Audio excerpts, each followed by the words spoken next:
Hello and welcome to Setting the Stage, episode 51, Amanda and the Delicious Homebrew.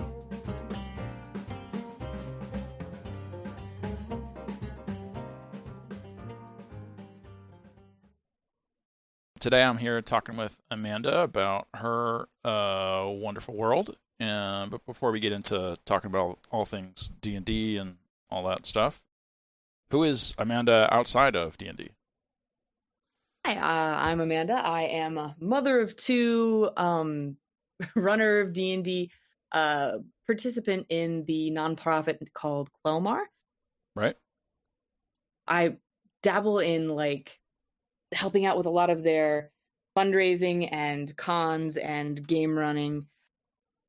Recently, I was elected as secretary to their board. Cool. So yeah, stepping up in the world. Yeah, I saw that. I didn't feel like I should vote. I'm on the server since James was on the show a while back, but since I'm not really a participant outside of talking to people. Hey, you could have voted. We wouldn't have counted it against you. As long as you're on the server and interacting with our members, you're one of the gang. That's fine. Yeah. Well, thank you. Maybe next time. I'm thinking about doing a campaign at some point. But I want to talk to James about it because it was kind of an idea that he had, and I wanted to involve him. We are always looking for new games and new dungeon masters to run them. There are so many people who are a part of Quelmar but don't get to play in games that I'm sure would appreciate more content. Yeah. Well, it's not going to be D&D content, so. Ooh, are you more of a Pathfinder guy? Well, James and I were talking a little bit about, and this was my idea, and he said, "Oh, I kind of have the same idea," which was based off of the just the Q of Us stuff that he's been doing. Yeah. I've been trying to come up with some time travel rules that work for fantasy settings.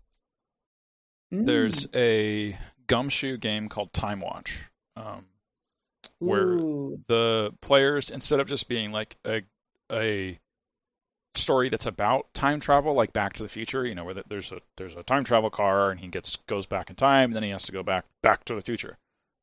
Right. So, but he only time travels like twice within the movie, back and then forward. The purpose of Time Watch is that time travel becomes your main tool for solving problems. So, simple thing, I want to rob a bank.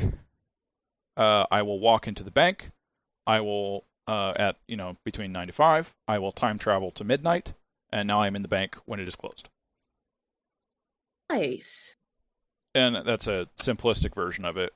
You're also playing an immortal, so one of the examples it describes is that you could, there's a guard that's blocking your way. You can time travel back in time, meet the guard when he's 18 or whatever, marry the guard, and then live with him for 20 years until he's now 38 and working this shift.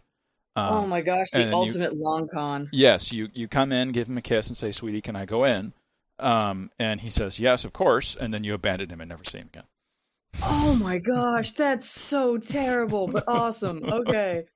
Holy crap. And there's less cruel options than that, but that's the basic idea is you use time travel a lot. Yeah. Yeah, no kidding. I would be into that. I am an enormous fan of heist games. Oh, the stated purpose of it isn't a heist game. I know I portrayed it that way. You could do it that way, but the intention is more that you're working for the time cops, and some change happens in the timeline that warps everything. And you have to go back and fix the anomaly. Yeah, you notice the warp, but you don't know what caused it. So some warp, and then everyone in Europe is speaking Mongolian. Okay, we can probably assume it's something to do with Genghis Khan, right? So we'll go back to Genghis Khan. We'll see, hey, what's going on here? Why did Genghis Khan win? And that's fantastic. Europe. And then we realize he conquered Europe because there was something wrong with Europe, and the Hungarians weren't able to repel him. So, okay, we have to go look at Hungary now. So it's a time-hopping adventure. It's a gumshoe adventure, and gumshoe is a detective game. So the intention is you're trying to solve the mystery of what happened. I gotcha. That sounds incredibly intriguing. Yeah. And I want to do a fantasy version for my own campaign. But then I heard about Quelmar and I was like, wow, there's a lot of like history here that people within the community might be interested in exploring Oh my goodness. again in a way. Absolutely. Yeah, you go back to all the famous Quelmar moments, which I don't know. I don't know shit. Hey, don't worry, it's all on the wiki. But yeah, the wiki's there. And I was thinking of bringing this up at a wiki write night. I would highly encourage you to go forward with this idea. There are so many people who would be on board in a heartbeat. Yep.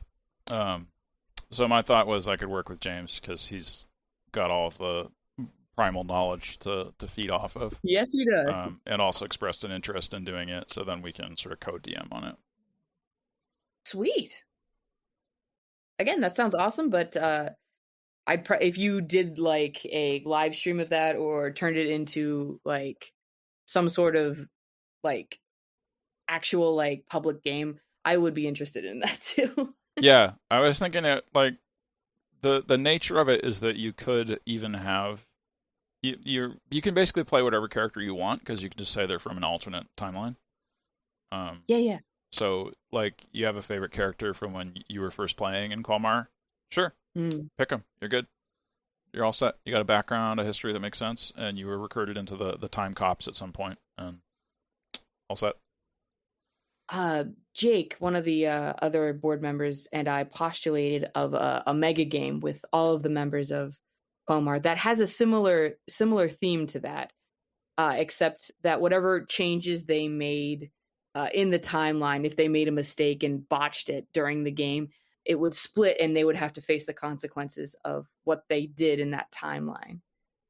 I mean, you can do that for Time Watch. The intention is that you're trying to fix something. Okay, not necessarily like cause a new anomaly. Yeah, the idea is that you're trying to avoid causing paradoxes.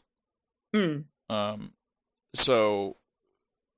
it's hard to explain, but hey, don't worry about it. Well, okay, so the intro adventure for it, you're trying to recruit Amelia Earhart to join the Time Cops. So you go to her. She crashes in the ocean, and you go talk to her on the island that they found her crashed plane, and say, "Hey, you want to join the Time Cops?" But there's a time anomaly around her that you have to solve first, because there is an alternate timeline where a Nazi time traveler keeps killing her. Oh, jeez. So, and then he shows up on the island too, and tries to kill her, but you stop him.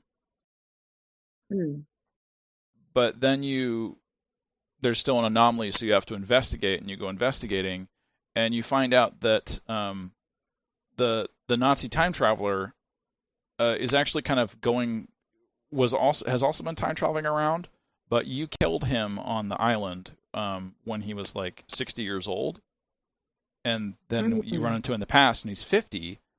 You kind of can't kill him because he has to live to be 60 because you've already had that event happen with him.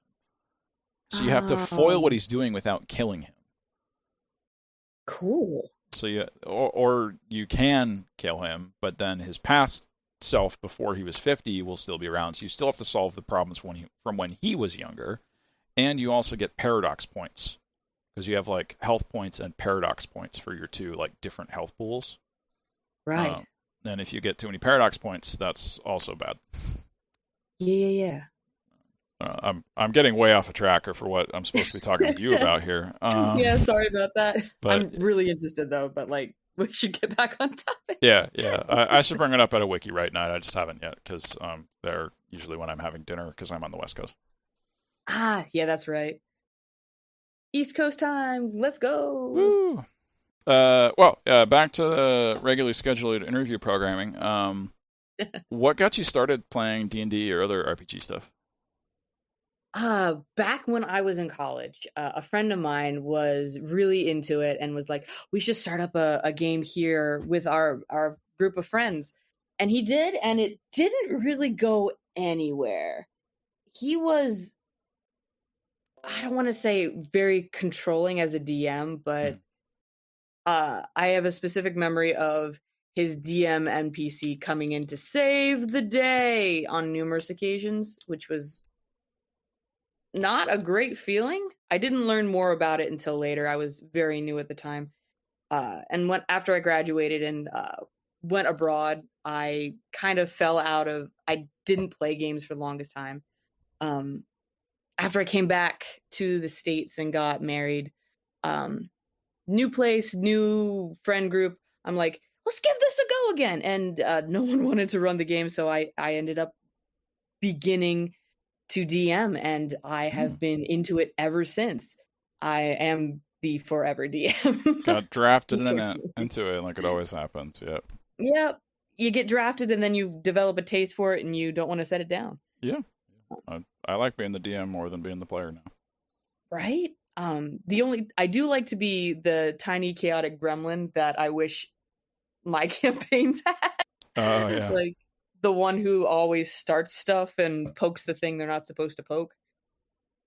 Because I find that it's far more interesting to fail trying to do something and see how things change in the game and the world than to have everything succeed perfectly every time.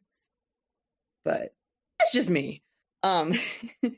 Currently I am running 2 games. Currently 2. Uh-huh. Are you still with the same group that you were when you started DMing? Yep. Okay. We are still doing the exact same campaign, if you can believe it. Okay. It has been 4 years and running. So like it's great. I hope they're not getting tired of it. They keep reassuring me that I'm doing all right, but sometimes I wonder, are they hanging on just to see it through, or are they really into the story as I hope they are? Mm-hmm. But that's something I think every DM feels at some point. Unless they're like super confident people, but I also I'm running a Heckna campaign made by Hitpoint Press, which has been really fun. I love not Vecna, the knockoff Vecna. Uh-huh. It's more like, it's not really Vecna, even though his name is Heckna. It's more of a Ravenloft situation, to be honest. Yeah, I thought it was supposed to be a play on, like, yes, it is a play on Vecna, but it's more like heck instead of hell is kind of the joke that it's really going for. Yeah, that is the joke it's going for. I feel like the character is not like Vecna at all. No, it's more of a Strahd. He is definitely a Strahd. Yeah. Like, goofy, psychotic, still gonna kill you, Strahd. Yeah. And for people that don't know what we're talking about, Heckna is a campaign setting put out by Hitpoint Press that kind of has you trapped in a carnival, but like creepy carnival setting. Yep. Evil clowns. Yep.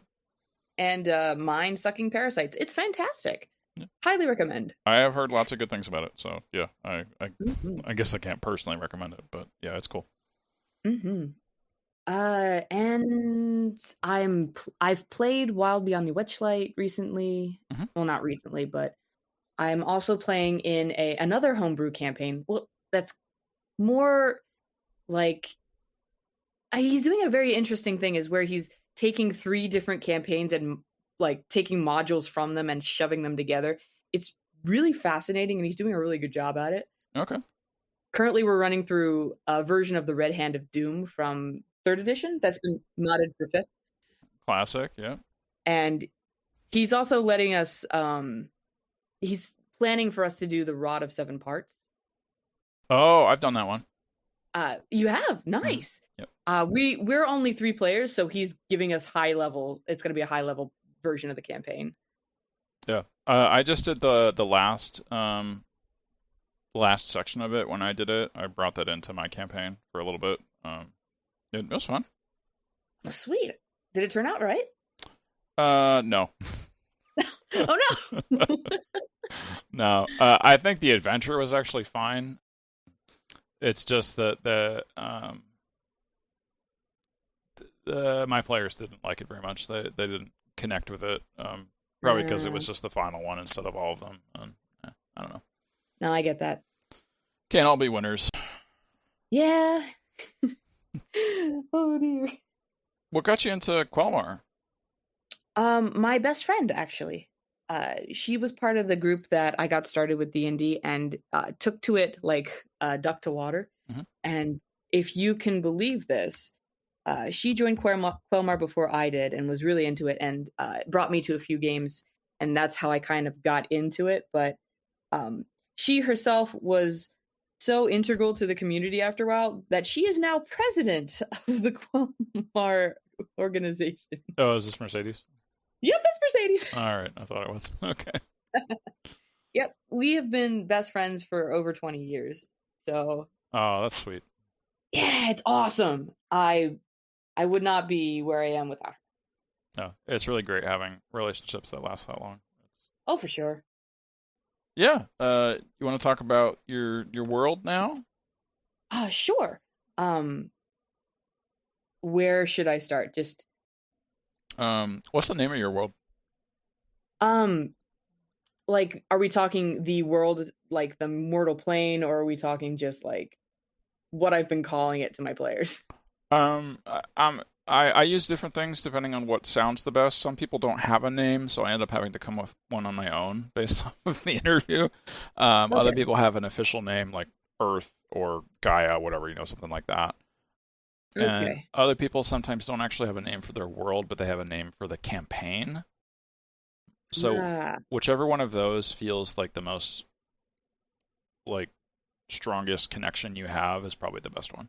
okay. Well, me and my players, we call it the Delicious Homebrew because when we first started doing it over Roll20 before we switched to Discord, uh, we had to title it something, and I just put homebrew and put a picture of a pint of lager on there, and they're like, "Oh, how delicious! Let's partake of some of this home brew." Oh, So okay. Wonderful. it was dumb, but it stuck. So All right. And do you have like a physical world name within it or no? not really. I have names for the different continents. I have names for the cities, not necessarily the world within it, because it's not the Forgotten Realms. It's not Middle Earth. It's just there. I don't think we actually gave it a name. Solid. We'll leave it that way.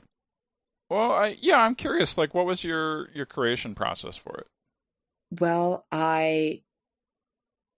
right, don't judge me too harshly, but uh, I am a huge bookworm. I love to read. Oh my God, a bookworm in the D&D area?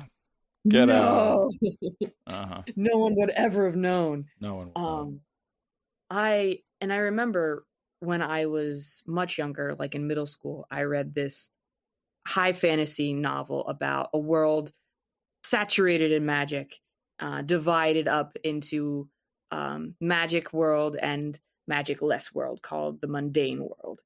And uh, I had forgotten completely about this book until I moved and I found it again. And I said, this would be a really good premise for a D&D game, that the players would be trapped in a world without magic and they'd have to go searching to find it again and be able to find the part of the world that was cut off from everything else, that was full of magic, but they couldn't break the barrier down unless they were able to cross over it. And it kind of just built up from there. I'm curious what this book was that you were reading that inspired you here. All right. I reread it again before I started the campaign. It is very sexist. Read this book with like a helping of salt. Yeah, that's probably true for a lot of fantasy books from like more than 50 years ago. What is the year of this novel? 1977. Called it. Okay, not quite, but all right. Close enough. It was called A Spell for Chameleon by Piers Anthony. Okay, I've heard of him. And yeah, he's not a bad author, and I loved this book when I was younger, but now that I'm older, I read back through it and I'm like, bro has some opinions about women, so we're gonna set you to the side, my guy. Yeah. There's a lot of books I remember reading when I was a kid that I reread now. And I'm like, where are the female characters in this book? Yeah, man, it's wild. But I brought up the idea to my group of friends, and they're like, "No, I'd play that game." I'm like, "Sweet, all right, cool." And we had our session 0, and we went over the rules and what I was expecting from them. Not expecting from them, but what I was warning them about, because they're starting out in a place that has no magic whatsoever. 100 years ago, magic was snuffed from the world, and everyone suffered accordingly. The only magic that was remaining was anything that was trapped in an item. So if you were a spellcaster and you had a wand that you stored your spells in, when that magic got snuffed out like candle flame in wind, the only magic you would have left was whatever you had inside your wand. And when it was gone, it was gone. So the world drastically shifted so that the power balance was now with those who had magical items. And if you used yours up too quickly, your power was gone. And I thought that was an interesting dynamic, to see players hoard or fight without magic items, and to use the magic items like strategically in situations where they had to use it, or they would suffer the consequences, I suppose. Or are you worried about like that sort of video game effect where someone like saves all of their potions because they're scared that they'll need them later? I was worried about that at first, but I also put them in situations where if they didn't use the magic item I had given them, they wouldn't get what they wanted, essentially. Okay. The whole hook of the first part of the adventure was you were supposed to search for this legendary magical artifact that a king wanted so that he could stop a civil war from happening in his kingdom. King was an absolute jerkbag, so the players didn't want to bring the magic item back to him when they found it, and decided to try to find out who made this item and why they made it and how it could be used or destroyed or whatever, because when you put it on, bad things happened. So it became a quest to figure out who made it and why, and if they had anything to do with the disappearance of magic 100 years ago. I think we'll get to the campaign later, but so your initial genesis for this was the like having a world without magic. Well, that had magic but then lost it. So now it's in like some sort of magical dark age. And the impetus would for the players would be go and find and bring magic back. Okay.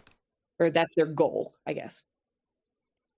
All right. Well, yeah, I guess let's start with the obvious. Why did magic leave? All right. Okay. I can answer this much, because they have found this information. 100 years ago, there was a man who was trained in magic arts who saw the world as it was and how magic corrupted everything that it touched. And he said, I'm going to seal it away. I do not want magic in my world any longer. And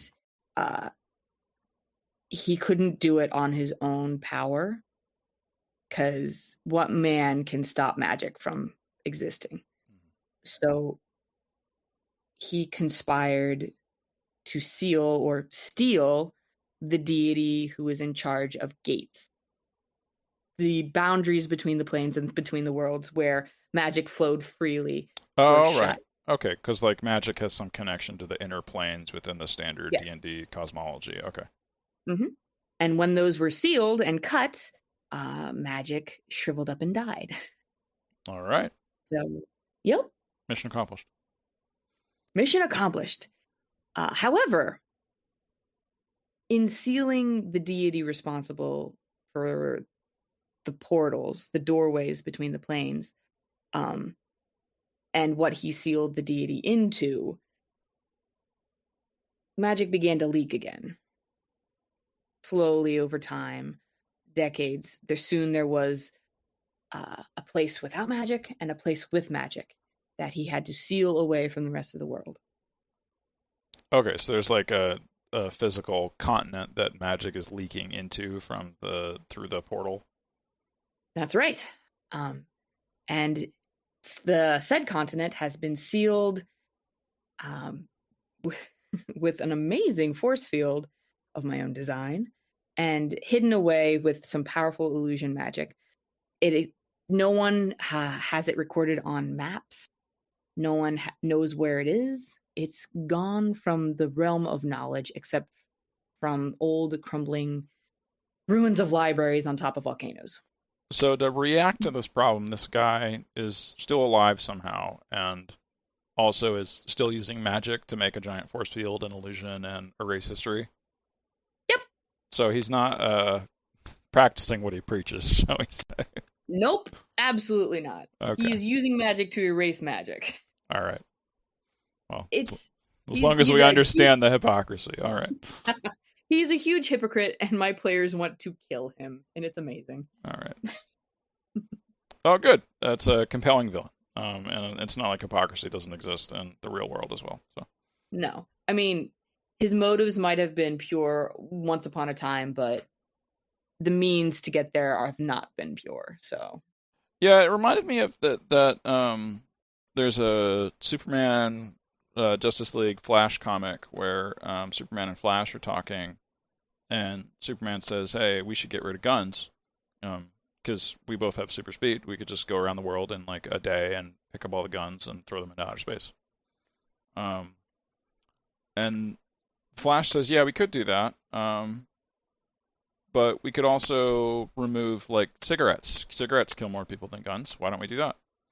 Why don't we get rid of all alcohol? Why don't we get rid of people that don't pay their taxes? Like where are we drawing the line on people that are sort of detrimental to society and things that are detrimental to society?" And people need to make their own choices, and we need to encourage them to make their choices. Was kind of the point of the comic. Oh yeah. And yeah, it reminded me of that because this guy like says magic is bad, and so he gets rid of it instead of a more free will based solution, I guess. Yes, when you play God with people's lives and take away things that can be used for good and ill, it upsets the balance of things, both for good and ill.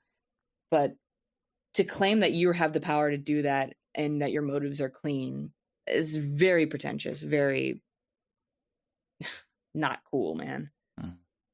So is this guy also the villain within the campaign, trying to stop the return of magic? He is the BBEG. However, I would say that he is unaware of the party's existence.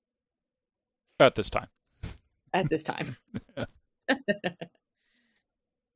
Okay.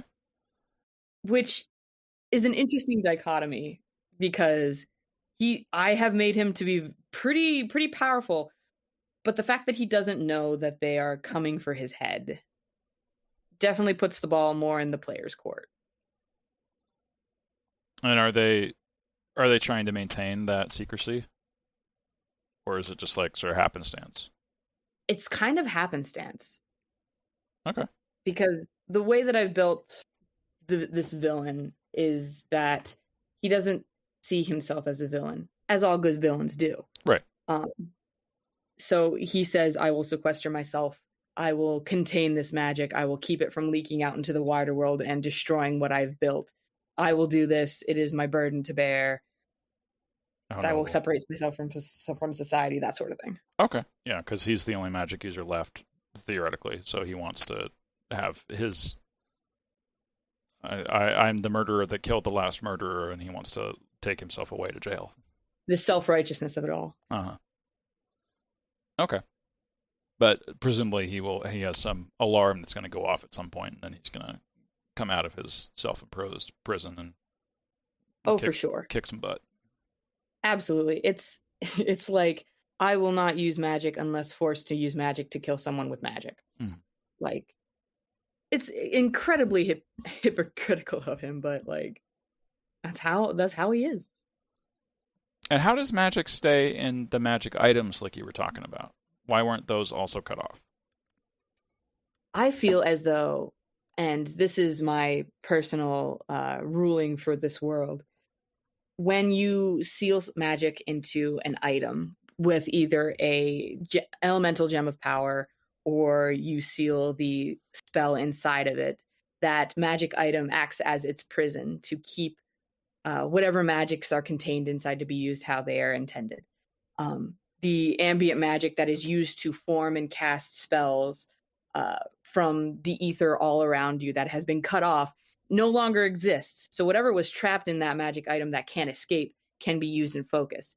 But once it's in the air, once it's out as a spell, it dissipates and there is less in the item that you're using. Okay. Does that make sense? Yeah, it does. I'm just trying to understand a bit more about the mechanics of it as well. So, like, Okay. a wand has, like, charges. So I'm assuming those just don't recharge anymore, for example. That's right. But what about an item like a belt of giant strength, for example? Like, that doesn't really have charges. It just makes someone stronger. Is that limited? It is limited.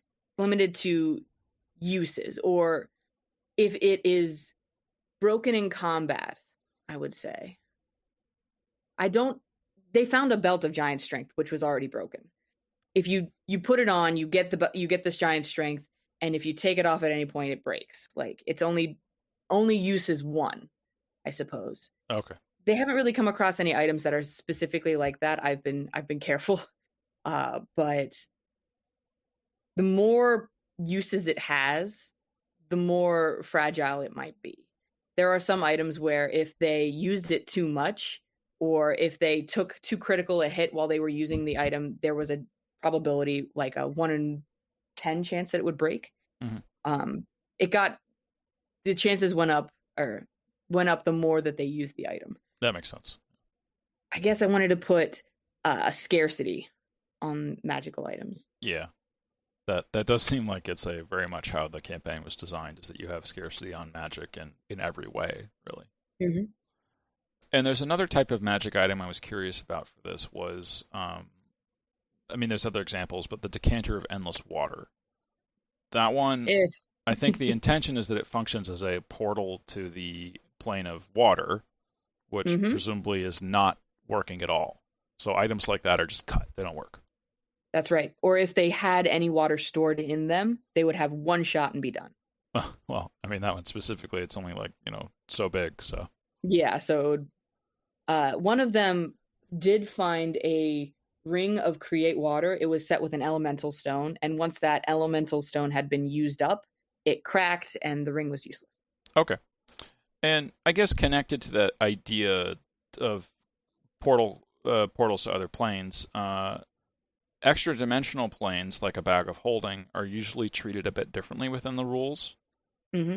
Are those still functional or not in this campaign? Because it's an extra dimensional space, which exists inside a dimension, I suppose. Like, wherever you hold it, that's where the extra dimensional portal is. Mm-hmm. So you could put things in and take things out as normal. Technically. The thing is, if you were to try to do anything else with the bag, like I know some people try to turn it into a bomb by putting one bag inside of another one, then both the bags would break and there would be no explosion. Like, I didn't give my players a bag of holding, so I didn't really worry about it. Okay. But, well, you've indicated in your survey that the players have access to some magic as well. So there's also some spells that create extra dimensional spaces. So I felt like it was still relevant even outside of that specific item if they didn't have it. Those spells would not work. Okay. Banishment is not a spell that would work. I'm not sure if it's still in 5th edition, but Rope Trick was the one I was thinking of. Or Magnificent Mansion, I think that's still a 5th edition spell. Yeah, I guess those wouldn't work either. So yes, in theory, the bag of holding wouldn't work either because it's cut off from all the other planes, including extra dimensional spaces. Yeah.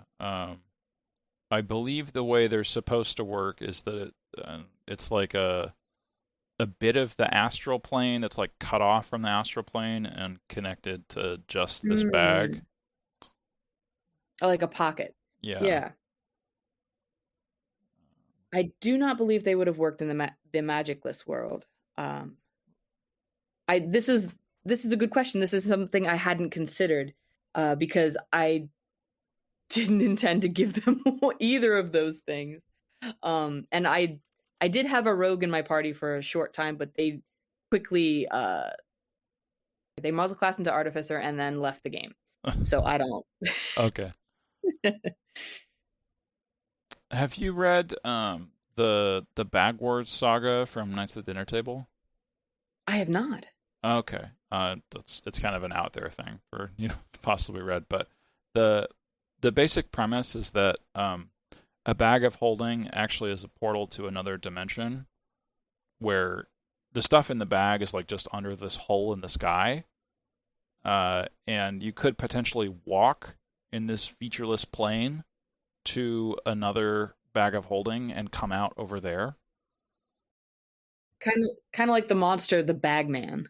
Mm-hmm. Okay. So the players in this comic store their hirelings, like all of their henchmen, in the bag, but then they forget about them. So all the henchmen survive by raiding other bags of holding, and then eventually they remember, oh wait, we had all those guys in the bag of holding. So they open it up, and the henchmen have built like an entire city and like a castle, and they see the bag opening, and then they're mad at these people who left them here, so they have catapult built in the bag, and a catapult stone comes hurtling out of the bag at them. That's amazing. What is that called? The Bag Wars Saga by Knights of the Dinner Table. I'm gonna write that down. Yeah, it's a fun story. It's the Knights of the Dinner Table is a comic that's been running for like more than 300 issues now, and this was a story that came out around issue like 30, and many people still consider it like the best story that they did. Fantastic. I'll take a look into that. Thank you. You're welcome. But yeah, just another thought on how extra-dimensional spaces work. Mm. Okay. Other question I had about how magic stays in the world.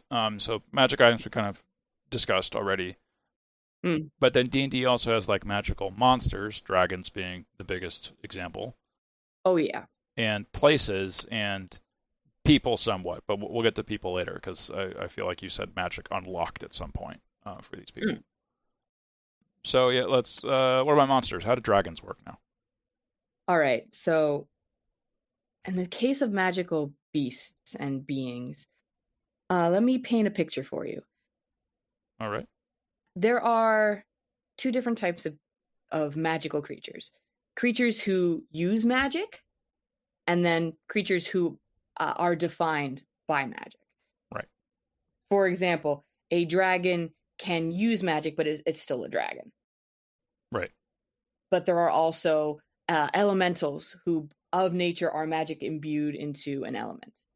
From my notes, celestials found their divine powers gone, couldn't return to the heavens of their own power, forced to survive through mundane means. Elementals simply vanished into nature, losing substance and form of being.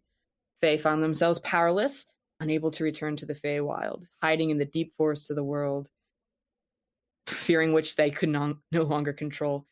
Demons and devils found their magic dried up, but couldn't return to the Nine Hells or any other place for sanctuary. Dragons who had magic woven into their very beings, they could not cast like they had. Those who were more intelligent had to abandon low-lying dens, moving higher and higher into more remote locations. Those who had lacked the intelligence became no more than beasts. And are dragons still able to fly within this? Because I always felt like there was some magical component to that, just because they're too big. For some dragons, yes. For wyverns and worms who had wings, it was easier for them to obtain lift. However, the big dragons with the itty bitty tiny wings, no, they were pretty much landbound and killed. Many dragons don't exist anymore in the realm without magic. I'm kind of surprised they could be killed without magic, actually. Like, it feels like most of the way they're combated is with magic in D&D. Usually, yes. But if you... It's hard because a lot of people think that the dragon's fire breath is magical in origin. Even though I also like the idea that breathing fire comes from chemicals mixing in their stomach to form the flame with an ignition in their mouth. Ooh, have you? I talked about this in the last interview I did that isn't out yet. Oh. But have you seen the Dragonology National Geographic special? Yes. Okay, cool. Then I don't need to tell you about it. I think I have anyway. It's they put out like you know what? Maybe I haven't. I think I have. The Patrick Stewart one. He's the narrator for it. Oh, no, I haven't. I saw a really there was an old animated one, and then there was a book they put out, which was a reimagining of Dragon Anatomy that I ate up when I was younger. Yeah. Not that one. Okay. This one was like a National Geographic, like 1 hour documentary about dragons that follows a dragon from like hatching to it starting its own clutch of eggs, where it shows how it hunts, and the explanation for how they fly is that they have some like hydrogen bladder inside of them. Yep, hydrogen air sacs. Yep. And that they increase it to go higher and decrease it to go lower. And if you pierce it through the side, you will essentially ground the dragon. Right. And the explanation for how it breathes fire is that they find platinum rocks and then eat them, because platinum is a ignition source for hydrogen. So they have some platinum in like a little gizzard up by their throat. So they expel hydrogen from the bladder. It passes by the platinum in the gizzard, ignites as it comes out of the mouth. Oh yeah, that's I don't want to say common theory about dragons, but I've read and heard of that before. So yes, I like that. I'm not surprised. Like I wouldn't be shocked if the National Geographic didn't actually have any original ideas in it, but it was definitely a cool way of presenting it, because it follows this dragon the same way it follows like big predator cats, where it's like they did the same thing with dinosaurs, I think. Yeah. Anyway. Yeah. I went into with this assumption that the magical aspects of dragons were gone. Like, I know some dragons have telepathic abilities. Some dragons have like the scales that can't be pierced, the incredible armor class. Part of me was like, what if magic was part of the reasons why their scales can't be hit so easily with a sword, or pierced so easily with a sword? Oh, okay. So taking away their hides, or some of them, the armor resistance from their hides, taking away their ability to fly, and if they are indeed using magical breath weapons, like that takes away a lot of the advantages that dragons have. Yeah. And makes them easier to fall to mobs of men, which is sad. But like, just gotta get one with a black arrow. Several with a black arrow. All right. Skewered like a shish kebab. And I'm also curious about golems, because they have like an elemental spirit that is trapped inside of a physical object. So it's kind of like a magic item where it's like got certain uses or something, but also it's an elemental, what you said, just kind of get absorbed. I know that elemental stones are a thing.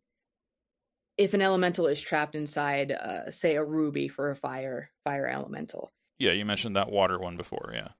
Yes. So in the same way, I feel that golems, their elemental essence is trapped inside their clay form, but as that clay deteriorates, the elements escape into nature and it turns into a pile of dirt. Like, especially if the golem has a focus and that focus is removed or destroyed, then yeah, it would just disintegrate. Okay, so it sounds like you don't actually have any golems within the game, but you sort of have an idea No, that they're they're have an expiration date, I suppose is the right way of Yes, putting it. Okay. that's correct. And in a similar fashion, I did not let my play. Well, I could have let my players do this, but nobody asked to be a warforged, which is to say, an automaton gifted life through magical means. Right. I had an NPC that was a warforged. However, any spell, if he used any of the magic in himself to do anything, his lifespan would shorten, like incredibly so. And once he used all of his magic spells, or if he stayed awake too long, that NPC would die, and he did die. Like, they were helpless to stop it, which was amazing because it kind of wrecked some of my players, which was fantastic, and I feel bad. It's interesting though, because that also feels like it's sort of just death from old age. Like it's kind of expected for most people, but not for Warforged necessarily. It makes a very interesting dynamic between people who expect Warforges to live forever or to operate in these insane conditions, and the more that they do in this world, the more they die, which is nuts. Then I also mentioned places before, there's a enchanted forest is the usual idea. I'm assuming those are all gone for the most part. For the most part, the enchantments or any magic that remains would have to be trapped in a tree or in a boulder of some kind that once it has fulfilled its purpose, it would dissipate. The magic that was in the forest that made it magical, like people casting spells left and right, the enchantment that flowed around and made you see things, that vanished when the magic vanished. Okay. Yep. And you also mentioned like a severed connection to the planes. And you were talking specifically about like the inner planes where like magic is stored. And we talked to death extra dimensional spaces. How does like the are the outer planes still contactable? No, unfortunately not. Okay.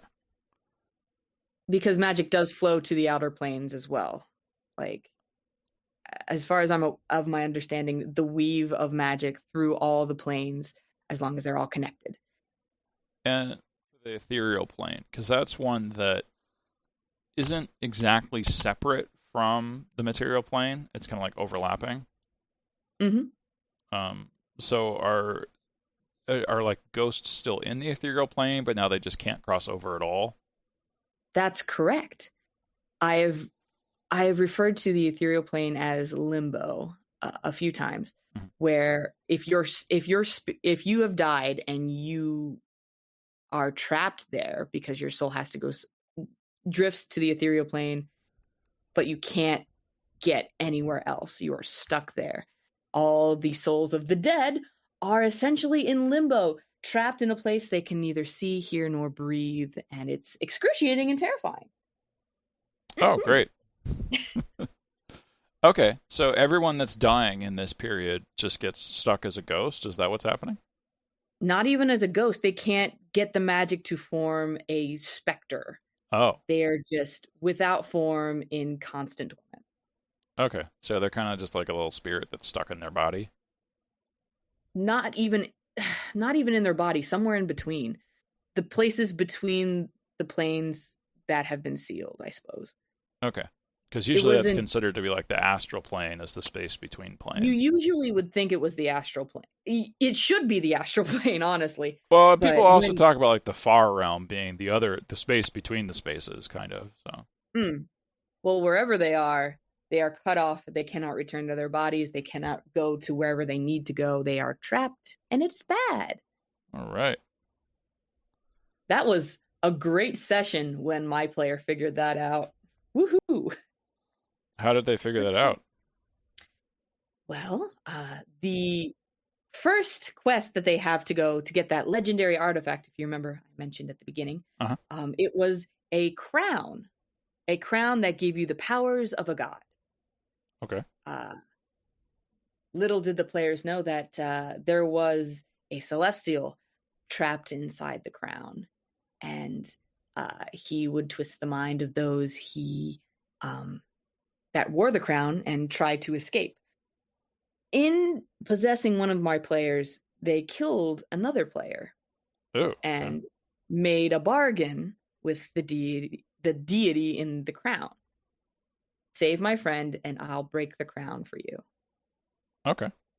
And the crown used one of its it was set with elemental stones who are screaming in pain because they are being warped by the deity in the crown.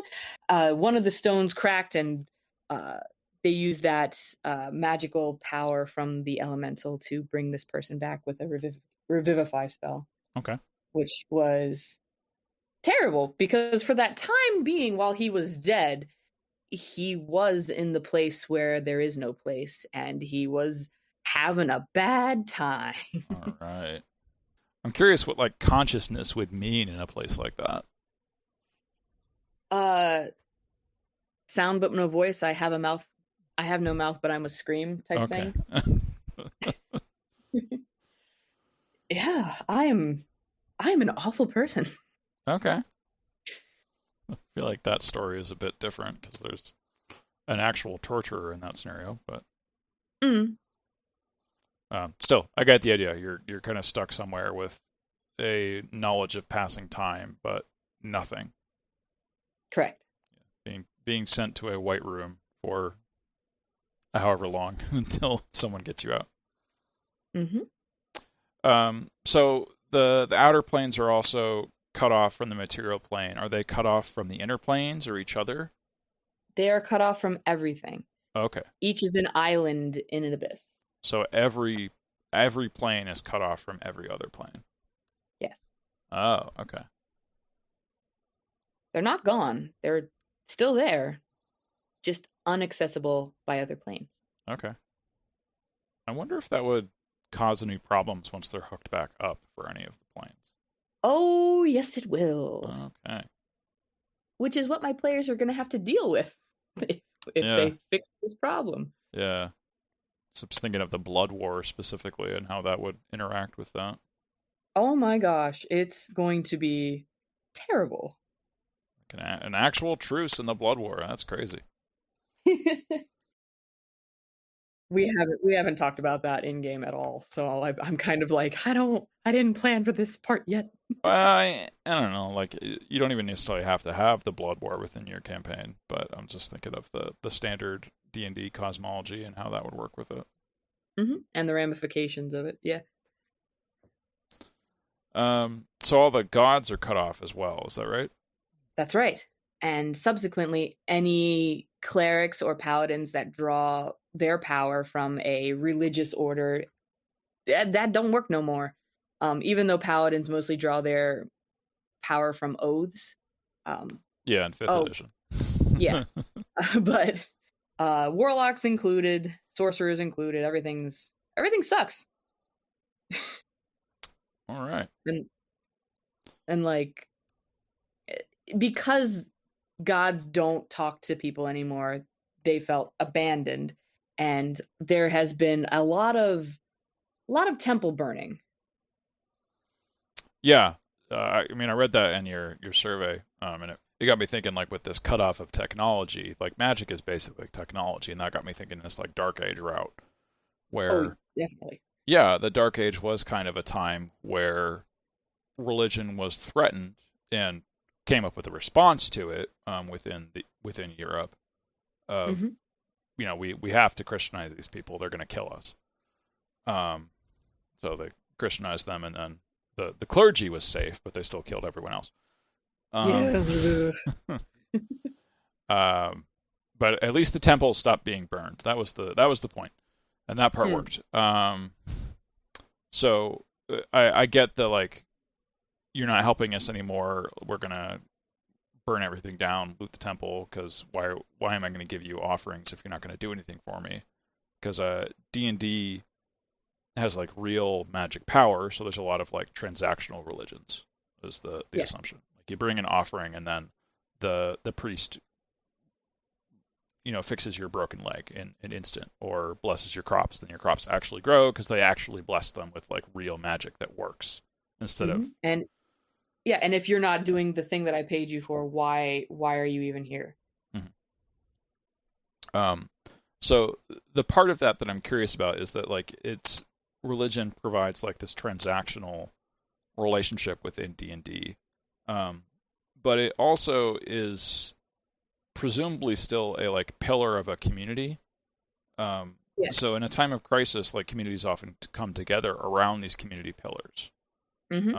So in the real world, when something bad happens, people will turn to their church leaders to pray and find For sure. yeah, like security within that community effort. Not everything was destroyed. Like right.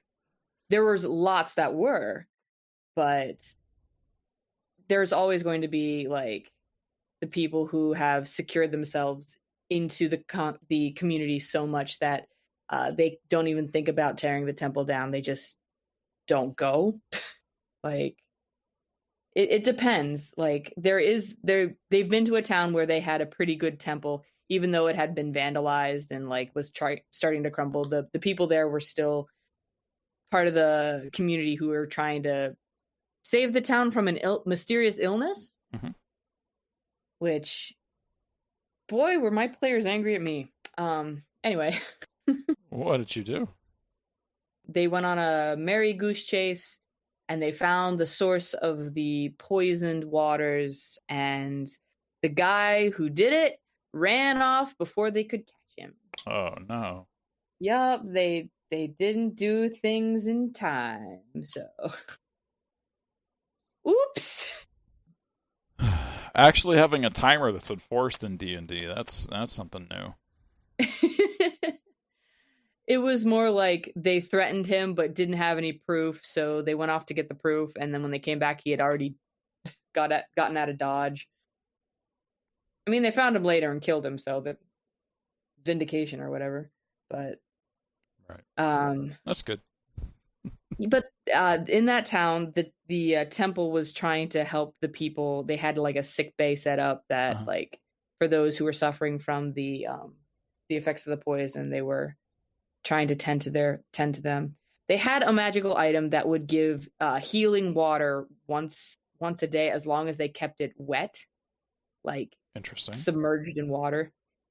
And someone had stolen it, and they had to get it back in order to save the town and have temporary healing potions so that they wouldn't die on their first adventure. Right. That was fun. Anyway. So the apocalypse removed all magic that this mage did to fix the world and make it better. Yes. Were there any like physical changes to the world that accompanied that? Like, I don't know, there's a building that has magic to make some like impossible dome stay up, or something along those lines. Yeah, a lot of things crumbled. My favorite is the mines that were carved out with magic and held up by not mundane supports, but like magical supports through the rocks and runes and things. Those things crumbled and killed a lot of underground people. No. Not fun. You monster. I am a terrible person. How could you do this to all those poor little dwarflings? The dwarves, they hate me. Oh my gosh. The elves living in evergreen forests found that their forests succumbed to winter. Guess how many elves died? Are you saying coniferous trees are magic? Well, no. Like, I know there are some magical forests that always stay green no matter what season they're in because of their connection to the Feywild, and that the elves who have deep history with the Fey live there. And once that was broken, oh no, guys! Winter is here, and winter makes people die when they're not ready for it. I imagine that would have caused a lot of problems because I feel like within D&D there's this assumption that bad harvests are kind of fixed by nature magic and plant growth magic and stuff like that. Maybe not a huge amount like we use fertilizer in the modern world, but still, like it has an effect. So presumably with, tunnels collapsing to all the dwarves' places, and then forests withering that used to be living forever, and then a lot of crop failure, there'd be a lot of like famine that occurs in that initial like destructive period. Definitely. Okay. So we're talking about something that actually like doesn't just like magic leaves and everyone's like, what?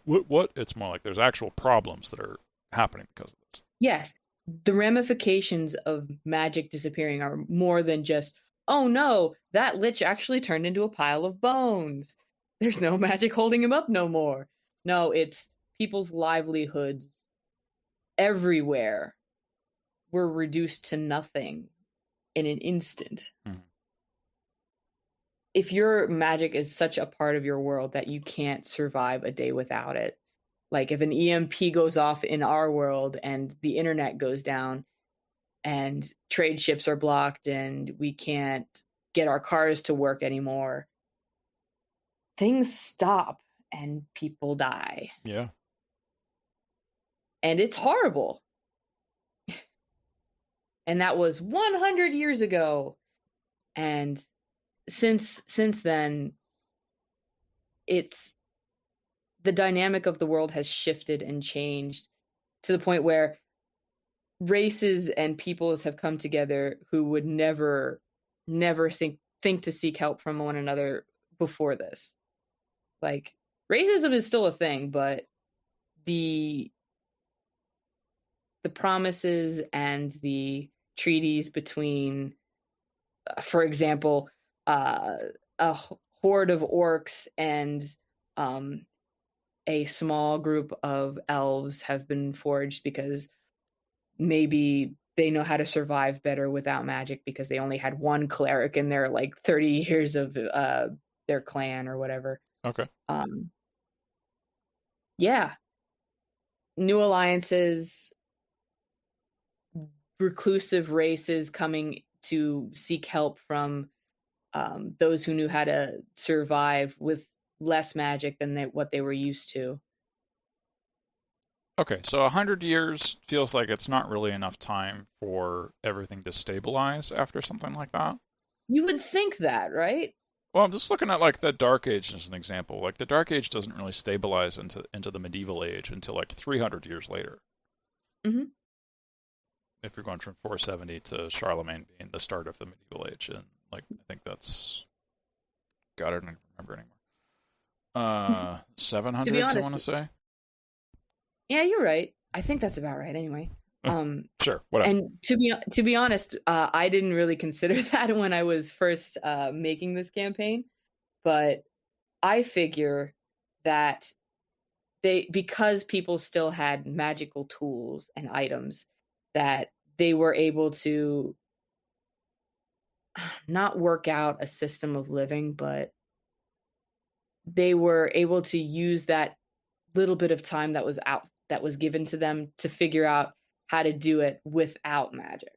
Little lifeline. Yeah, a little lifeline, not necessarily a grandfather period, but like they would use it sparingly and be able to slowly work up a resistance to the elements? No, that's not right. Yeah, I don't have those anymore. Well, I guess that is another question. Like the seasons, are those still occurring after magic leaves? Because sometimes worlds have seasons via a magical in origin instead of science, spatial orientation. In this case, in my world, I conceived it as a scientific phenomenon that it was unchangeable except by magic.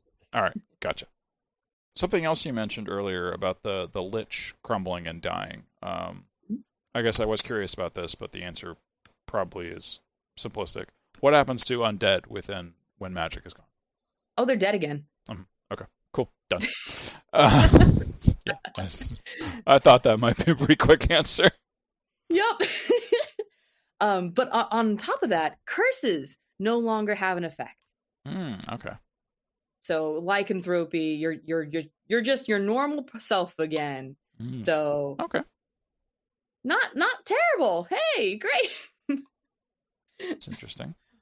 Unless you have like a bloodline thing, like, and even then, the bloodline, you still retain that if magic comes back. However, because it's in your DNA, but the magical change under a full moon or the different circumstances, you would not affect. It's like you still could do it, but because there's no magic, you can't.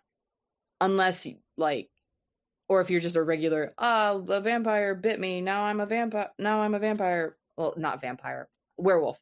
Right. Sorry. If a werewolf bit me and I'm a werewolf now, that curse has been lifted because the magic that was binding the curse to me is gone. Hey. Hooray! Woo! I'm interested in like the political structure of the world now that we're 100 years after the death of magic. Mm-hmm. And I guess part of understanding that, I wanted to also understand the world, like physically, like what you mentioned a couple different continents that you had mapped out. And, continents can be pretty big spaces. We don't want to get into every single nation on every continent. So I guess can you give a broad overview of the continents and we can like focus on the countries that were like, have been important for your campaign so far? Sure.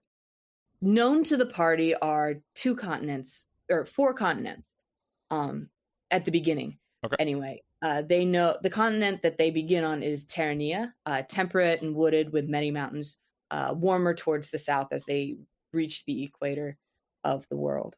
The other continent on the other side of the world is Arathras, which is more of a desert, arid environment. To the far north is Lapland. To the far south is Freyland. Both are largely uninhabited because of icy mountains and frozen tundras because of the poles of the world. Much like ours, because I'm not original. Okay. The 5th continent, where our players currently are called the Emerald Wild, which is a tropical continent that kind of makes a giant land bridge between the Terrania and Arathras. That was erased from existence because guess where this guy has been hiding the deity with the portals? On the Emerald Wilds. In the Emerald Wild! Oh, shocking. It's very tropical, very overgrown and mysterious and woodsy. Kind of like the Central American isthmus between North America and South America. Yeah, essentially that. But imagine thick. Mm-hmm. Yeah. Okay. So that's a quick like climate overview of the different places. And I know I said we could do governments later, but I guess I'm also curious if there's like a cultural aesthetic that unites the different continents, because I feel like we somewhat have that within like the real world, where you can look at like a European city and know it's European just based off of the architecture or what people are wearing there. Similar, Right. like you can do that for a East Asian city or a African city. There's some merging of architecture because of like, I guess I should say traditional architecture, because modern architecture tends to support function over art. Correct. And I would say that this world is much the same. You can tell if someone is from the temperate, wooded, mountainous Terrania versus the continent of Arathras, where it is desert and kind of tropical in the south, like where it connects to the Emerald Wilds. Yeah, so my conception of that, like temperate forest, oh, that's Europe, and arid desert, okay, that's got to be the Sahara. So is it like that same sort of cultural aesthetic to those places, or is there similar to, not to a point, but like, yeah, sure. Okay. I didn't exactly like picture it like that. I thought it was more like Europe versus more Egyptian or even Indian cultures, or something like, at least in dress. Well, like Mongols are another like desert people. Like we don't think of them that way, but the No, that's steppe right. is very sparse. Yes, and that would be more towards the north of Arathras. Okay. Like, desert can also be cold desert versus like hot desert too. So like, Right. Yeah. Yeah, I forgot about that. Okay, so we got kind of like a little mixing of tropes within Arathras for our conception of it. They wouldn't say yeah, it that way, obviously. like if I want to compare it, the mountains are more like Canada with more mountains and heavy forests, and then temperate wooded areas like maybe England down all the way through what you could consider more the Americas towards the south. Like, it's hard because I have a picture of this fantasy world in my head, and trying to equate it to real world locations is like, oh, I have to do that. Okay. I mean, if you don't want to, it's fine. No, it's a good exercise. I appreciate it. And of course, like the continents to the north and the south, Lapland and Freeland, is like Iceland and Greenland, I guess. Icy mountains or frozen tundra. Okay. Take your pick. Yay. Yeah. No one's gonna go there. Woo. And from your survey, like, and I guess your own description now, like the Emerald Wilds is this like, magic is leaking everywhere. So it's almost like the chaos of all of the inner planes coming together, I guess would be my conception of it, where you can have one foot in a lava place and another foot is in like ice. Absolutely. But it's not leaked to the point. Well, my characters haven't found that point yet. Even though it is kind of leaking magic into the air, it's not like it is a consistent leak.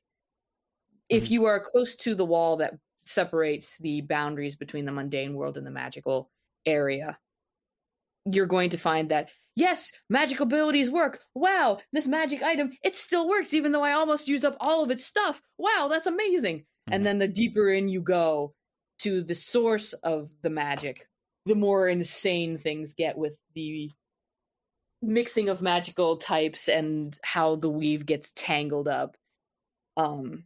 They haven't gotten there yet. I guess another question that I just realized is, if magic is leaking back into the material plane, is it also leaking back into the outer planes and the inner planes as well? Unfortunately, no. Because the deity the deity is trapped on the mortal plane. So everything is leaking from him into this area. Okay. It's not going any further because the portals are still shut. This is the stitch that closed the wound. So yes. Everything is leaking out here. Okay. Now that makes sense. Mm-hmm. All right. Thank you for the broad physical overview. And next I wanted to talk a bit about like governmental systems for, the important places. Yeah. All right. So the government has shifted incredibly because, hey, you don't have any magic items, but I got this big thing that can turn you inside out if I wanted it to. Right. Let me take over. Oh, wow, a coup. I used my item. One guy dies. Oh no, my item doesn't work anymore. Another coup.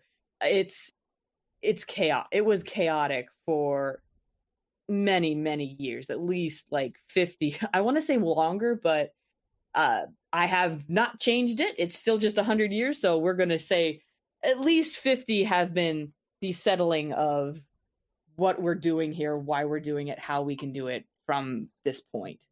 I also guess it depends on what location you're talking about, because some places would settle faster than others, right? Absolutely.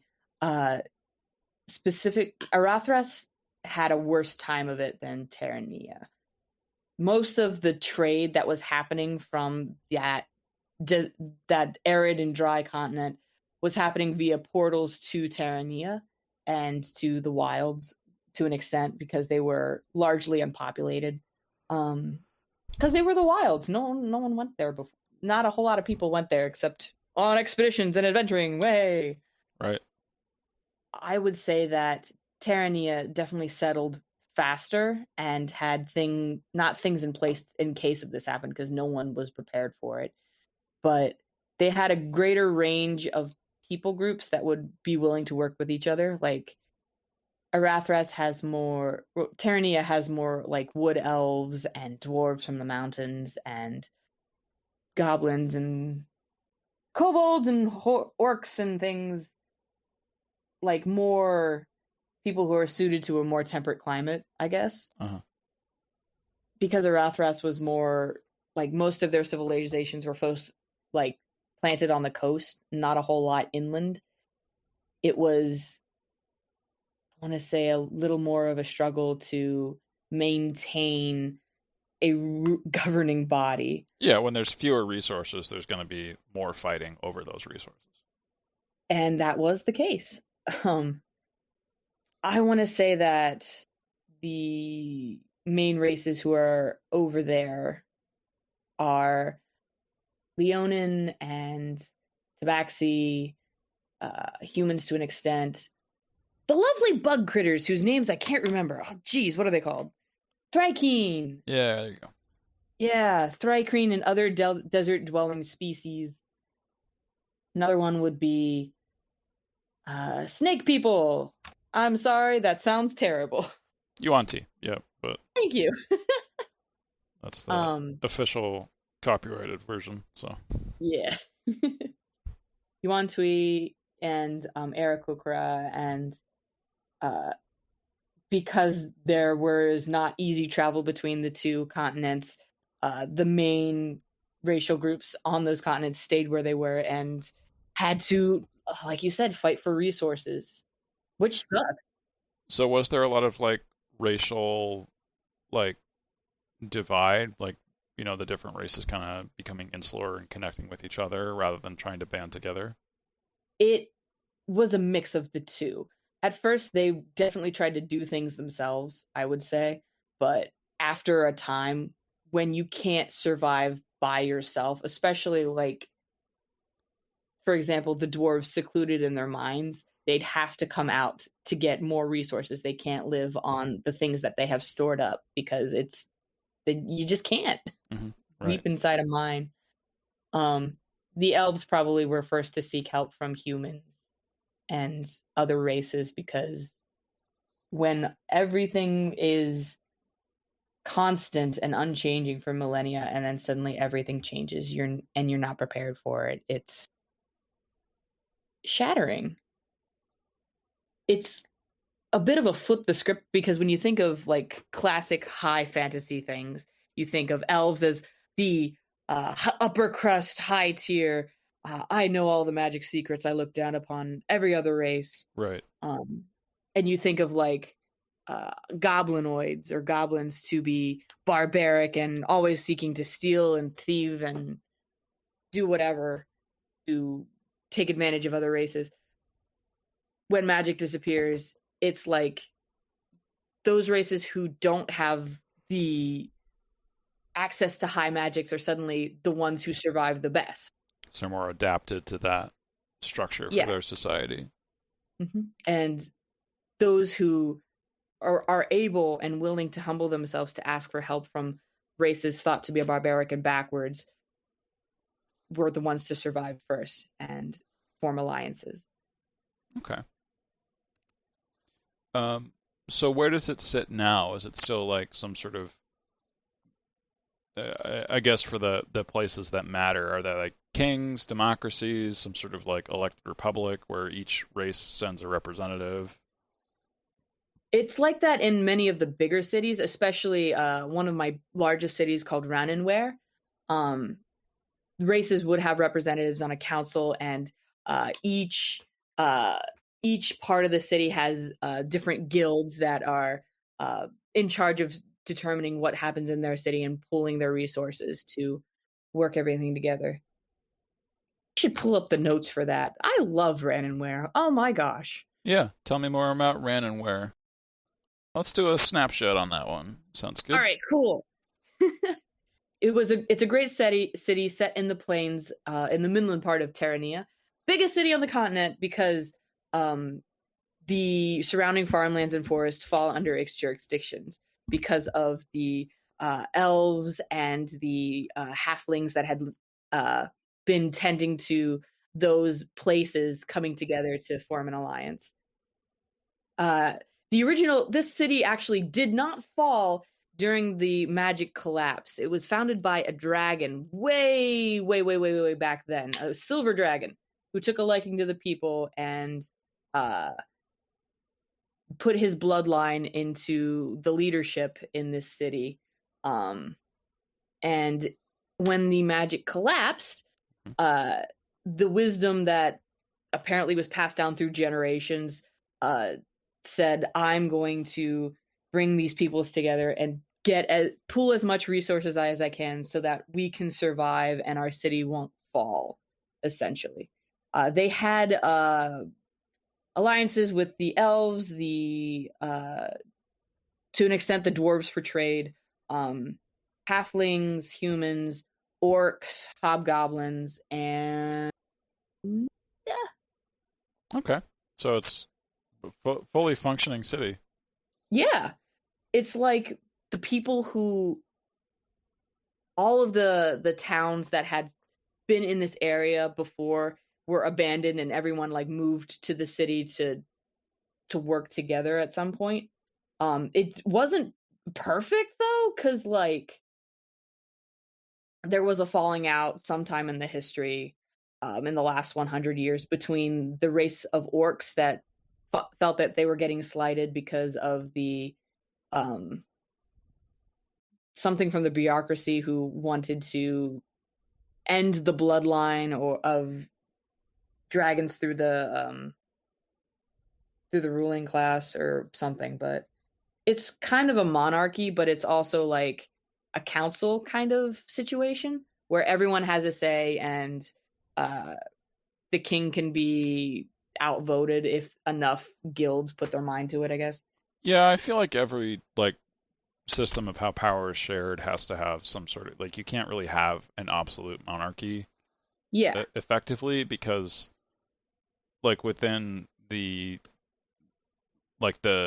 dictator's inner circle, everyone there has influence. Even if it's not as much as the dictator, it's still influence. Right. Yeah. The economy is good, but the king is kind of set in his old ways. So there is how do I put this nicely? There are secret underground trade going on also. Uh-huh. Like for stuff that the king is not okay with, that he's like, this didn't happen in my day. And so the people work together to open up the tunnels beneath the city to allow those who the king considered not okay to get into the city and do trade, and then take them away to the places where they are without, I guess. So there's some kind of black market drug trade that you're talking about here? Less drug trade, more those orcs insulted me and they're gonna go cool their heels for a while out of the city, and they're like, no, we can still trade with them. They still have things that we need. Like, okay, yeah, there are a lot of relationships throughout the history that work that way. One that I'm most familiar with is the relationship between the Roman Empire and the Germans, where they were like hostile for almost the entirety of the Roman Empire's existence. Germany was like enemy number one. So there's this big border between the Roman Empire and Germany that during the height of the empire was like, had bunches of armies, soldiers, weapons, forts, everything set up, pointed at the Germans in case they invaded. But if you look at like the actual historical like archaeology, there's a ton of trade that's happening between the Romans and the Germans. Like those forts are pretty much like trading posts for how the Germans interacted with them. They would bring their trade goods from Germany and Northern Europe that they'd gotten from other trades with other Northern Europeans beyond the Empire, bring those to the fort and trade them with Roman merchants that came to the fort. So you can find like ancient coins from Rome up in like Stockholm because they were traded that far. Similar vibe here. Yeah. Like, if you wanted to get something that was made, like some sort of craftsmanship that was made outside the city, you would have to go into the tunnels to trade for it with it. It's kind of a self-contained city for the most part, except for this underground trade system. Okay. What are some cool places to go as a tourist in the city? Some of the places my players have been, because it is a very large city, there are lots of taverns and lots of places you could go. But my favorite places that I would recommend are the Red Herring, a bougie inn and tavern connected to the underground market. Okay. There's also the Steamy Smithy Blacksmith and Day Spa. Okay, that sounds like there could be an accident waiting to happen, depending on how they heat the water. It is, yeah, it's awesome. There is also the different guilds in the city. If you go to visit the Craftsman's Guild, you can see that how they are crafting different, not only weapons, but tools and arts. And because there's an artisans guild, a merchants guild, agriculture guilds. Like, that's how this city kind of runs, where you can go to a specific part of the city, get what you need to go to another part of it. It is Fetch Quest the City, now that I'm thinking about it. Oh no. I kind of like cities like that where there's a ton of different things to do for the players, so they can have some choice in what they're doing. Oh yeah. Even if, yes, it's like kind of like when you get down to it, a lot of quests are go here and do the thing and then come back and I'll give you some money. It's hard to design a quest that isn't essentially that. But even just giving them the choice about, like, you know, I don't want to say window dressing, but the plot for the quest is good. Like, as a player, it's always fun because then it feels like it's more of a world where my choices have real impact, not just on the character, but also kind of on my experience as a player. Like, we have a mission where we can go fight troglodytes, or one where we can go slay a dragon. I haven't slain a dragon before. I'm going to go do that. So then that's the next adventure, is they go and slay a dragon, not they go and fight some troglodytes. So that it feels different to them just in that sense. And I wanted to try to give that freedom of choice. Like, I was still going to move the plot along, and I did, but they could choose to stay at the city, or they could go to a nearby location and investigate that, which was a volcano. Yeah. Cool. Because why not? Volcano in the middle of a plain. It's perfect. So the volcano is still active, or is it dead now that the plains are shut off? It was supposed to be dead. I made it alive though, because I just did it. Tricked him. I cheated. This was an artificial volcano originally, created by someone very bad who wanted to have a secret, awesome giant lair on top of a volcano. And he was conquered, and the monks who took him down established their monastery at the base of the volcano and put a library on the very top, filled with ancient texts and tomes and histories, so that none could access it except save them or whatever.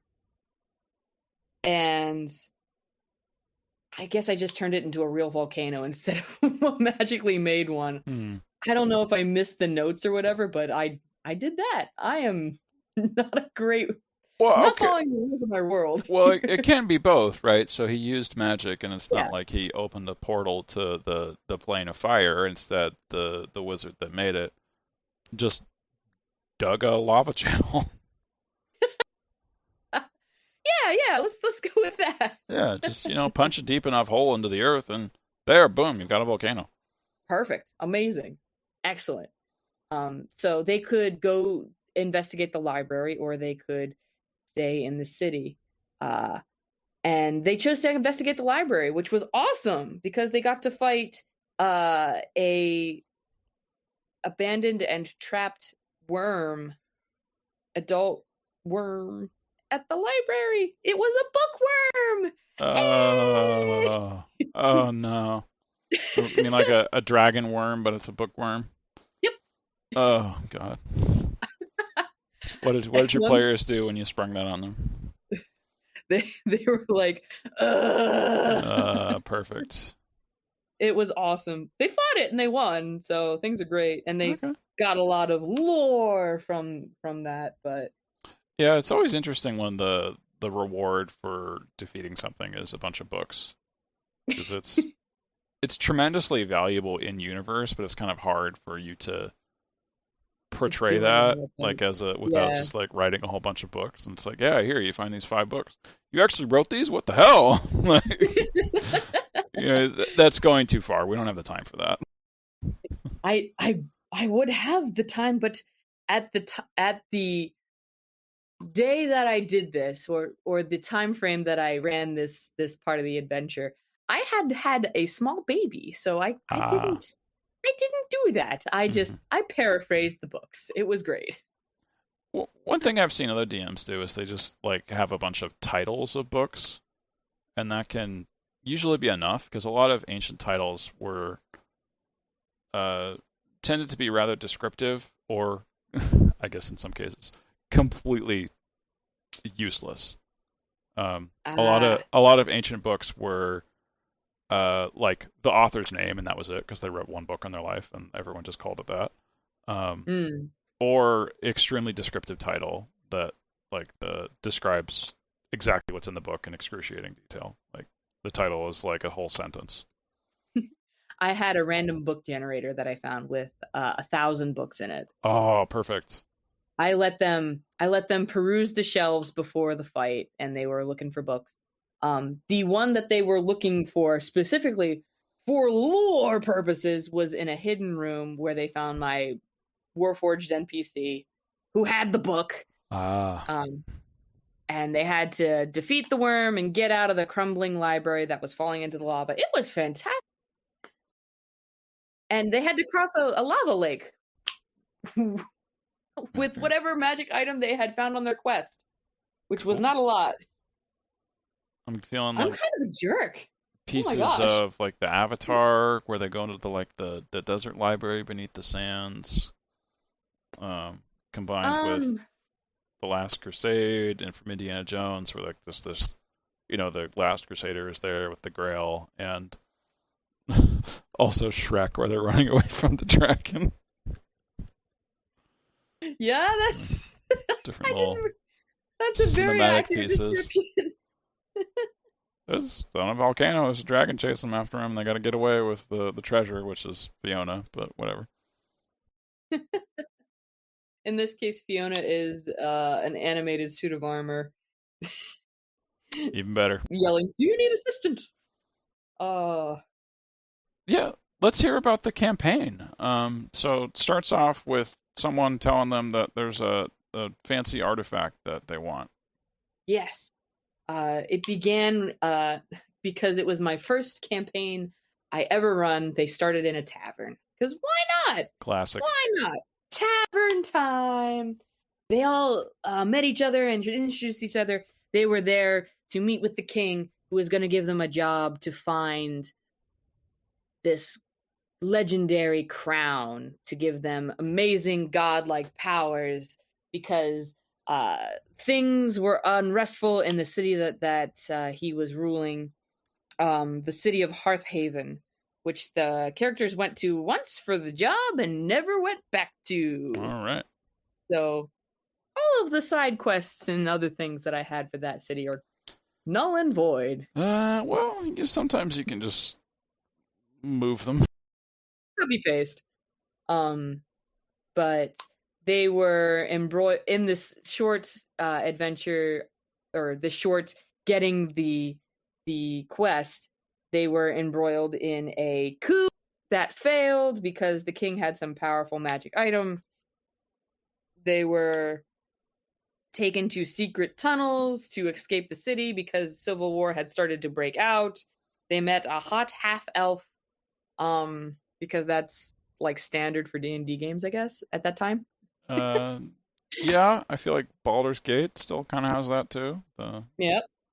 And then they ran off to a nearby village to get supplies and begin their journey to the north, to the city of Aldorn. From there, they would make their way to a cave where they were told was where the crown was resting, or at least where the legend says that it was supposed to be. On the way, they fought off some bandits and fell into a small traveling party and were hired on as bodyguards. Okay. They went to Aldorn, found out the people were suffering from a mysterious illness, found the temple, the bar, the crumbling ruins on the outskirts of the city, a massive grave for all the people who had died from the mysterious illness. Right. And they resolved that problem first before going off to search for this legendary artifact. Turns out the alchemist, the healer, the medicine man was the one who was poisoning the water. Okay. They didn't catch him, but they managed to fix the water problem and return the magical statue back to the temple so that they could get healing water once a day to slowly recover the citizens of Aldorn. Okay. Yay! And you mentioned the guy getting away previously. Yeah. Lots of shenanigans happened, including going to a mini market run by a half giant who didn't know exactly what he was selling, so you rolled on a random table to find out what you get. And the amazing thing was there was a table for magic items, but the chances of rolling that was so small it was not worth doing. But boy, howdy, did one of my characters do it. The deck of many things is the same way. Like, there's way more negative results on it than positive, but people still do it. It was crazy. And I rolled to see which magical item he found. He found a jar of beans. And okay. It was only a minor magical ability. So if you crushed one of these beans or ate it or threw it against something and it smashed against it, it turned that object blue. Blue beans? Blue beans. Okay. Which has become a running gag through the campaign at this time. Like, what's that? I don't know. Turn it blue. How many beans do they have? They had 50. Now they have 0. Used them all up. They used them all up in trades and bargains and just hucking them at things. It's great if you're worried about like doppelgangers or something. Just like turn one of them blue, yeah. You can track it. That sorted, they the Two Doors Tavern is such a good tavern. I should bring that back. Sorry. Anyway, they went on their quest to the cave, through a forest, past some landmarks, over a bridge, when they found out through careful examination that someone was already at the cave.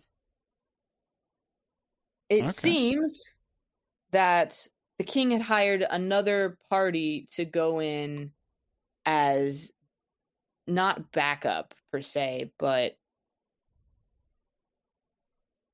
insurance. And my players had to race against this other team to try to get this artifact out of this cave. Okay. It's competition. Mm-hmm.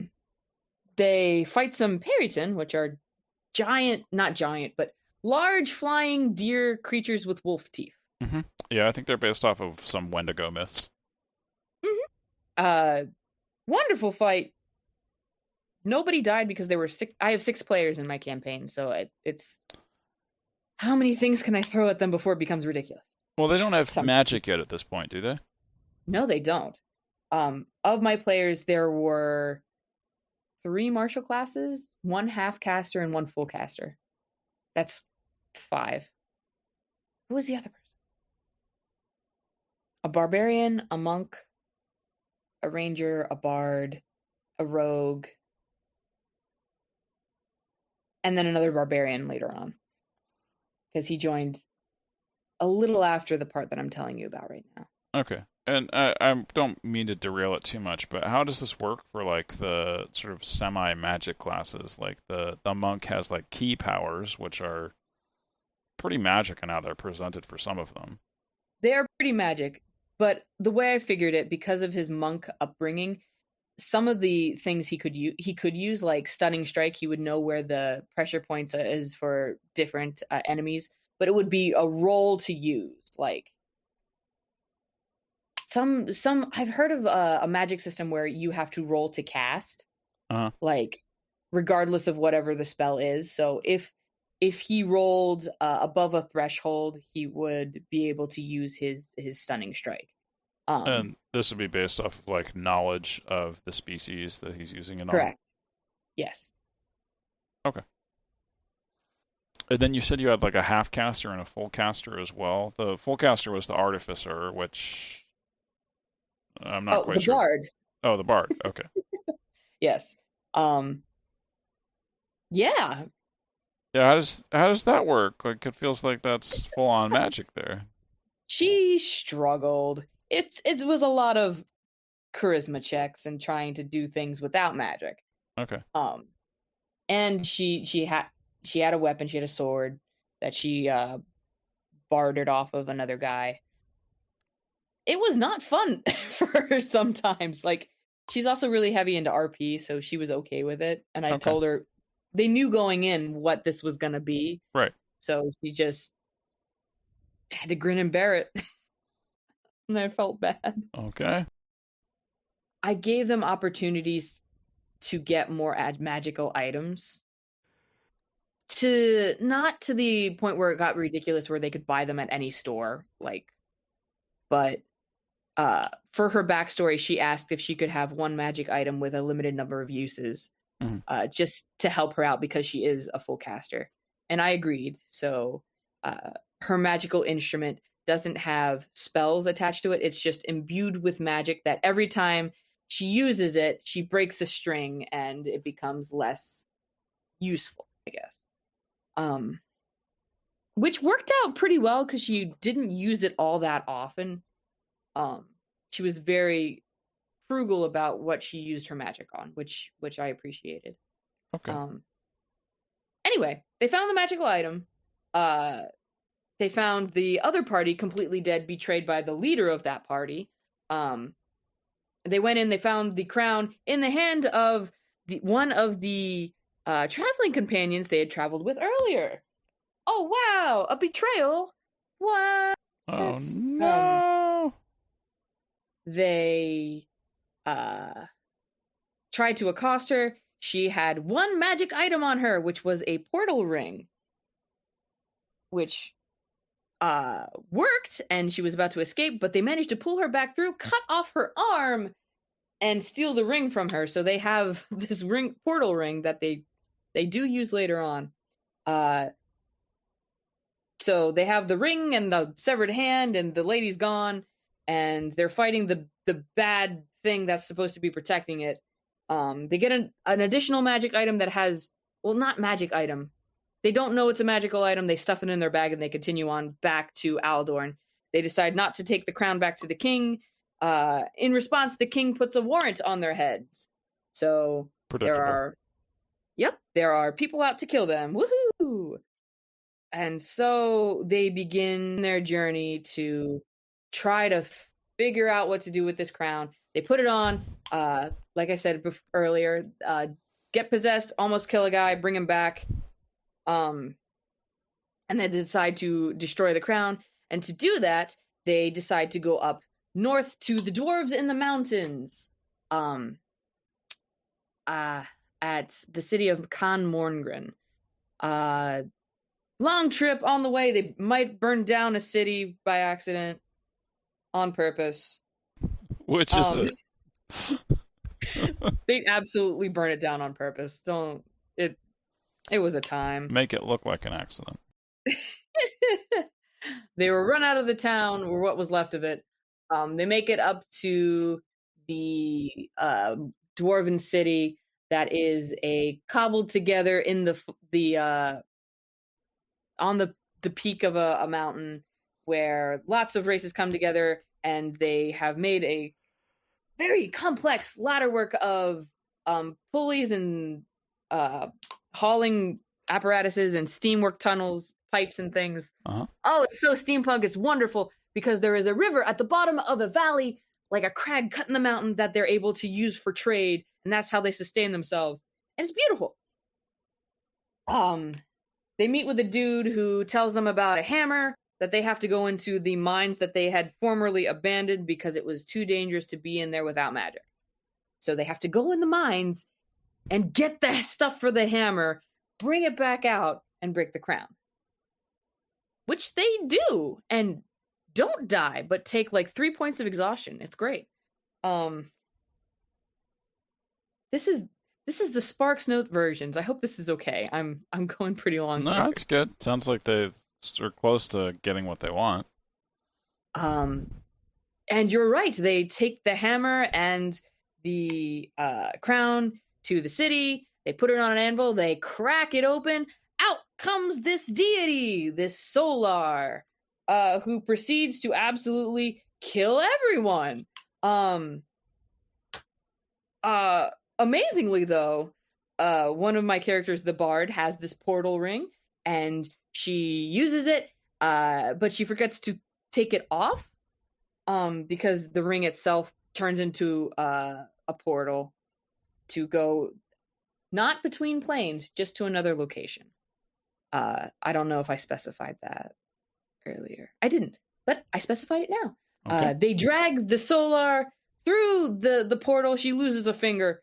They are back in Aldorn, and oh my gosh, this guy is raining terror and fire on the city. They have a ballista that they bought from a giant in the dwarven city that they haul with them, and they start shooting ballista arrows at this giant flying angel-looking demon guy. Angel demon guy. He's a big guy that's slowly deteriorating and losing his powers as the fight goes on. They manage to behead him. In beheading him, he with his final gasp, he acknowledges them and reveals the name of the dude who sealed him in the crown, and how he was on a quest to seal all of magic. And they have a name, and they go and they try to find out where this guy was going. And that was year 1. I have been doing this for 4 years. I don't know if you want me to continue or not. Oh my god. Okay. No, I think we got a good enough snapshot there. I didn't realize this was only a quarter of it so far. Yeah. So how much did they level up during all this? I believe they went from 1 to... I think it was 1 to 5. Let me double check. Yep, we're going to say 1 to 5. All right. And you said at some point that like they started having magic return to the world where they got access to spells. How did that happen? So when they found the book that they were supposed to find at the library with my NPC had been lying dormant for 100 years. And he knew of the world and what it was before magic had disappeared. And said, well, have you checked this continent? And they're like, that's not a place. That's not a thing. And it was the Emerald Wilds, and he took them to where it ought to be. And they found a magical barrier that could not be crossed. Except for that magic thing that they didn't know what it did, that they found in the first dungeon of the game, the place where they found the crown. It was a magic absorption amulet that had one spell stuck in it. So when they touched the amulet to the wall, they could pass through it. One of my players did die, though, and the NPC used all of its magic to revivify him. And the NPC died, and he was alive, and they all went through, and suddenly they were in a world with magic, and they found that they could use the magic in the surrounding area as spells. Ooh. Yeah. Okay. It was like the world had suddenly been put into a color from black and white TV. And that extend beyond that area as well? Yes. It extended into the Emerald Wilds. They did a little check because they had magic now. The wall formed a sphere above and below and around, and presumably closed on another side far in the distance around the entire continent. Okay, so it wasn't really that magic returned, it was more that they got access to the Emerald Wilds. Is that Yes. kind of what's going on here? Okay. And can they like leave the door open and have magic leak out through the door or something? Unfortunately, no. Okay. It's not the way it you works. can only the only way to go through the wall was to be wearing the amulet that they found, and there's only one amulet, and it only lets one person in at a time. They had to chuck it back through the wall to get all the party members back through. That's funny. And it's funny, like my players, when they had a challenge like that, they would say, okay, one of us wears the necklace, everyone else hop in the bag of holding for a little bit. But if you don't have one, then you can't do that. Yep. One of my players had a pet with them, and didn't put the amulet on the pet, and the pet died. Aww. Yup. You monster. I am the worst human being. You killed Schmoopsy. Oh, his name was Seymour, because they fought a shambling mound. Okay. And they kept the root and planted it in a pot, and it grew into a small mound and was eating people for them. Okay, not Audrey 3. Nope. All right. Still, good name. Mm-hmm. Well, is there anything else you wanted to cover about the world of the campaign that we haven't talked about yet? Because I guess the area that they're in now, because the magic is so steeped in the world again, weird things are happening. Like incredibly weird things, random magical events, lot of crossbreeding, lot of inbreeding, a lot of magical breeding, a lot of weird stuff. Owlbear harpies? Oh wow. Okay. The first village they went to was West Village, and everyone was not just one thing. Oh, there's a bunch of people here. Okay. Yep. Apparently, before magic started to leak out and was inevitably sealed, there was a town here. The wilds are usually wild, but that's not to say that there isn't civilization in even the most uncharted places. Okay. So they were sealed in the wall. They couldn't get out to trade, so they had to adapt as well. And they did, and they survived long enough for magic to leak back in and went about business as usual. Which reminds me, one last note. Because of the scarcity of magic items, the cost of living had drastically changed in the magicless world. You couldn't get things for gold anymore. Everything was in silver. Like everything was cheaper because no one could have gold things anymore. What happened to gold? Hoarded by the rich and powerful. Oh, the usual. Okay. The usual. Yeah, there are some systems that actually just replace most of the prices with silver pieces because that was the more commonly used currency. So I've seen that done before. And in the place where magic still happened, that wasn't a problem, so sticker shock was a thing. Everything costs 10 times as much. What's going on? I can't afford a room at the inn. Yeah, that's cool. Like, currency changes aren't something that I've used in my campaigns, but that's a cool way of implementing it. I like that. Oh, for sure. Especially because they had access to buy magic items at just a regular old store, and it costs more than what they had coming in. So, like, they could get it, but they couldn't get it. I'm a terrible, terrible person. Jeez, the freaking Louise. This is opening my eyes. Thank you so much. Dangle that carrot. Woo! And I'm curious, did you have like a wild magic surge effect for the Emerald Wilds for all magic there? I do, especially the further in they go. When they first arrived, they could do magic, but they had to roll to see if they did what the magic was intended to do. It was a roll to cast system until they got into the village and took a week of magic classes. All right. Kind of got the hang of it. That's right. I sent them to magic school. Oh.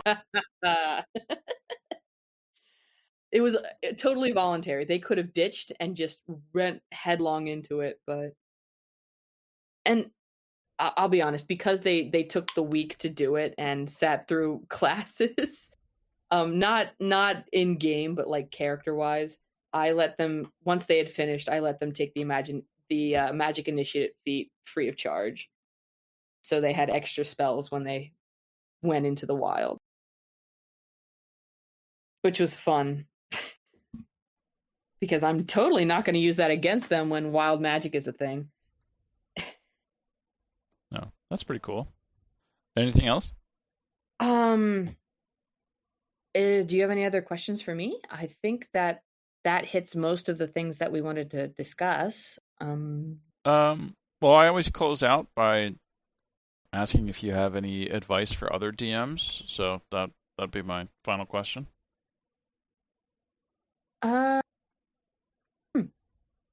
I'd say one of the biggest things that I've learned about DMing from the first to the last, especially in this campaign, is that I can rely on my players to be just as into this world as I am, in the sense that some of the rules, like even talking to you, I'm figuring things out again for myself.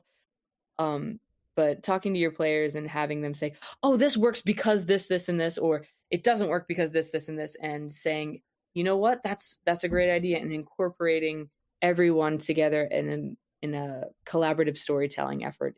That's something super cool that you can do with your players. It doesn't all have to fall on you as a DM. You can rely on the input of others, especially your players, because, you know, yeah, you want them to have a good story, but they also want you to have a good time. It's like everyone wants to work together to have fun. Yeah. No, I think that's good advice. Mm-hmm. Well, thanks for coming on the show, Amanda. This is really cool to learn about this world. It seems really creative, and I like it a lot. Absolutely. Thank you for having me on. I hope I wasn't too rambly. I can talk for ages about this, and I shouldn't. No, you're just fine. Thank you. Mm-hmm.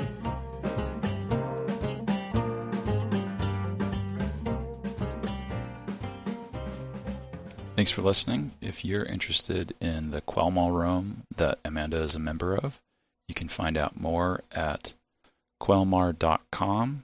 That's Quelmar.com. DMing.com.